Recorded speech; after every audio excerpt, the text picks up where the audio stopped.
For generations, many on the African continent grew up believing that the United States and the West at large were the world's great benefactor and a must provider of aid to Africans.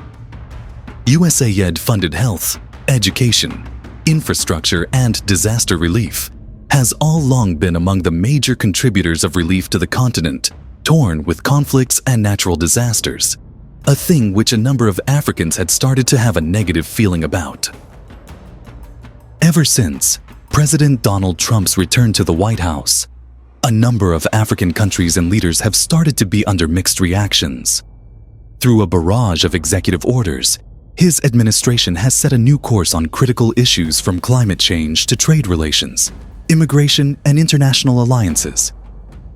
As a number of African countries hadn't expected the abrupt halt to foreign aid from the world's largest donor that stops money flowing for wide-ranging projects like disease response, girls' education, and free school lunches, there exist strong men on the continent who had already smelt a rat concerning aid from the West.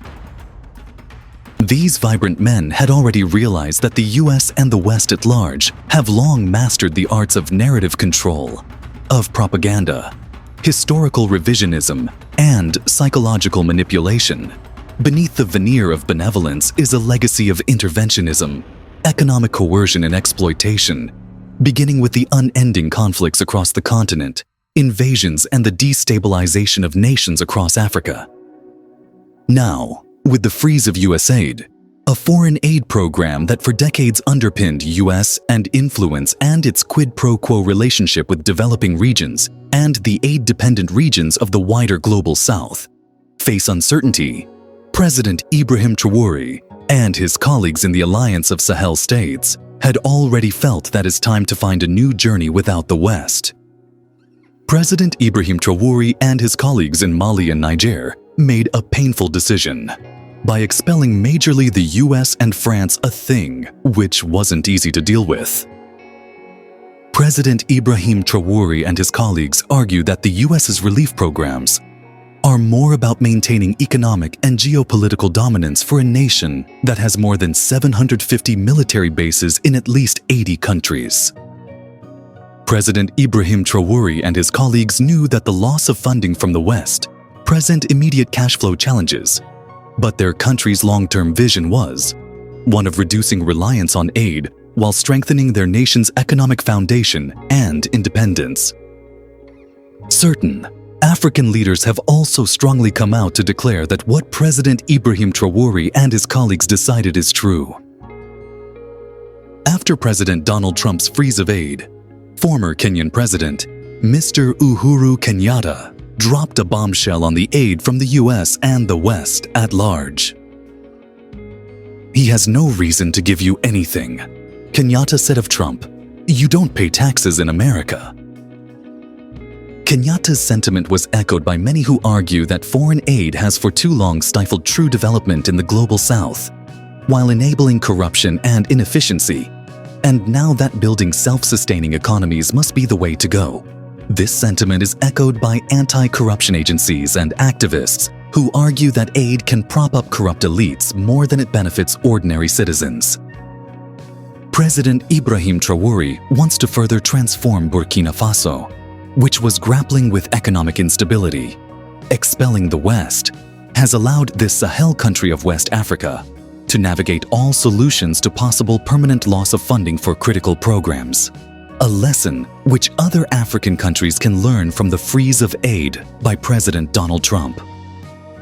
As Trump's order to withdraw the US from the World Health Organization weakens the access to essential health resources and technical support, Burkina Faso, Mali, and Niger already have strong partnerships with China, Russia, Turkey, among others that can share health needs with them. The health sector of Burkina Faso has improved significantly, as President Ibrahim Traoré recently purchased a fleet of medical equipment to improve access to healthcare by Burkinabés. The equipment officially handed over by the head of state to health facilities in Burkina Faso's 13 regions is sure to strengthen the country's healthcare system, hence declaring readiness by President Traoré without the need to put focus on aid from World Health Organization. While the freeze will cause immediate and painful hardship, it presents an opportunity for the African continent to rethink its economic model. Foreign aid is never free. It comes with conditions that keep the continent dependent and unable to chart on its own course. President Ibrahim Traoré and Alliance of Sahel States at large have taught the rest of Africa, mostly sub-Saharan, to take decisive steps to reduce economic reliance on the US and the West, strengthening intra-regional trade, boosting local production, and developing digital economies and sustainable industries. The region must also clamp down on corruption, ensuring resources are used effectively rather than siphoned off by political elites. Moreover, the African continent must leverage its rich natural resources strategically. From abundance of minerals, tourism, to agriculture, to renewable energy, the region has potential that can be unlocked through innovation and strategic investments, like the way President Ibrahim Traoré is doing with aid off the table. The time has come for bold leadership and economic transformation. President Ibrahim Traoré's expulsion of the West marked a turning point for Burkina Faso. It presented undeniable economic and social challenges, but also forced the country to rethink its dependency on external powers. As the US turns inwards, African nations must look outwards, forging stronger regional alliances and engaging strategically with emerging global powers, which President Ibrahim Traoré and his colleagues have already done. The Sahel region of West Africa was long been at the mercy of US and French policies, from economic coercion and interference. The region stranded at crossroads, always waiting for foreign handouts to resume, a narrative which President Ibrahim Traoré and his colleagues redefined. Regional bodies such as ECOWAS must now step up and foster greater economic cooperation to ensure life beyond US aid. Wise African nations, wary of US unpredictability, are increasingly looking to BRICS countries such as China and Russia for investment and financial support. China's Belt and Road Initiative has brought significant infrastructure investment to the region, from ports to highways. Even though spiraling consequences of the aid freeze in developing countries underline the real-world harms from Trump's upending of decades-old US initiatives designed to build global alliances by making America the world's most generous superpower and largest single-aid donor. This sounded as a warning to the continent to adjust to new life without aid.